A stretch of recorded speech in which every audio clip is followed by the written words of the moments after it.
సామెతలు 15వ అధ్యాయము. మృదువైన మాట క్రోధమును చల్లార్చును, నొప్పించు మాట కోపమును రేపును.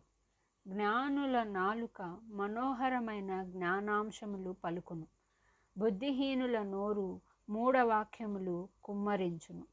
యెహోవా కన్నులు ప్రతి స్థలము మీద నుండును, చెడ్డవారిని మంచివారిని అవి చూచుచుండును. సాత్వికమైన నాలుక జీవవృక్షము, దానిలో కుటిలత ఉండిన ఎడల ఆత్మకు భంగము కలుగును. మూఢుడు తన తండ్రి చేయు శిక్షను తిరస్కరించును, గద్దింపునకు లోబడువాడు బుద్ధిమంతుడగును.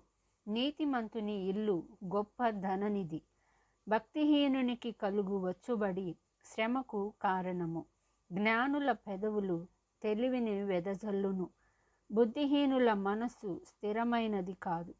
భక్తిహీనులు అర్పించు బలులు యెహోవాకు హేయములు, యథార్థవంతుల ప్రార్థన ఆయనకు ఆనందకరము. భక్తిహీనుల మార్గము యెహోవాకు హేయము, నీతిని అనుసరించు వానిని ఆయన ప్రేమించును.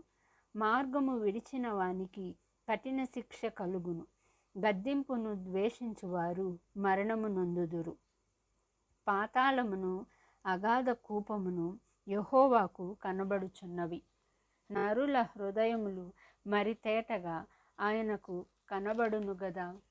అపహాసకుడు తన్ను గద్దించు వారిని ప్రేమించడు, వాడు జ్ఞానుల యొద్దకు వెళ్ళడు.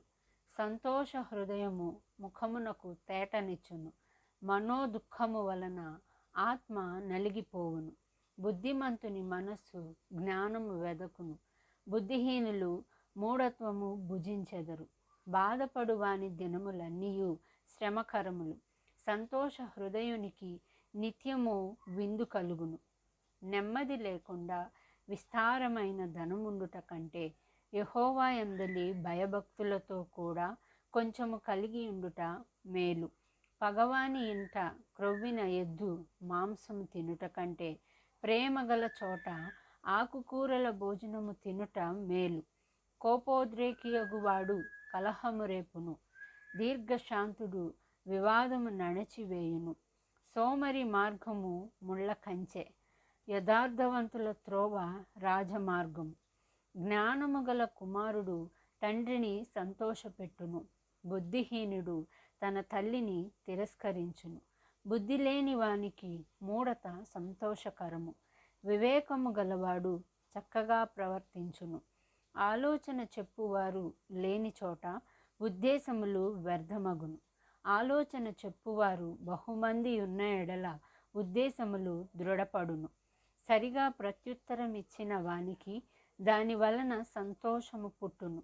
సమయోచితమైన మాట ఎంత మనోహరము.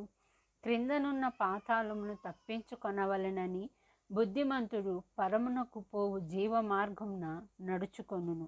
గర్విష్ఠుల ఇల్లు యెహోవా పెరికివేయును, విధవరాలి పొలిమేరను ఆయన స్థాపించును. దురాలోచనలు యెహోవాకు హేయములు, దయగల మాటలు ఆయన దృష్టికి పవిత్రములు. లోబి తన ఇంటి వారిని బాధపెట్టును, లంచమును అసహ్యించుకొనువాడు బ్రతుకును. నీతిమంతుని మనసు యుక్తమైన ప్రత్యుత్తరం ఇచ్చుటకు ప్రయత్నించును, భక్తిహీనుల నోరు చెడ్డ మాటలు కుమ్మరించును. భక్తిహీనులకు యెహోవా దూరస్థుడు, నీతిమంతుల ప్రార్థన ఆయన అంగీకరించును. కన్నుల ప్రకాశము చూచుట హృదయమునకు సంతోషకరము, మంచి సమాచారము ఎముకలకు పుష్టి ఇచ్చును. జీవార్థమైన ఉపదేశమును అంగీకరించు వానికి జ్ఞానుల సహవాసము లభించును. శిక్ష నొల్లని వాడు తన ప్రాణమును తృణీకరించును, గద్దింపును వినువాడు వివేకియగును. యెహోవా యందు భయభక్తులు కలిగి ఉండుట జ్ఞానాభ్యాసమునకు సాధనము, ఘనతకు ముందు వినయముండును.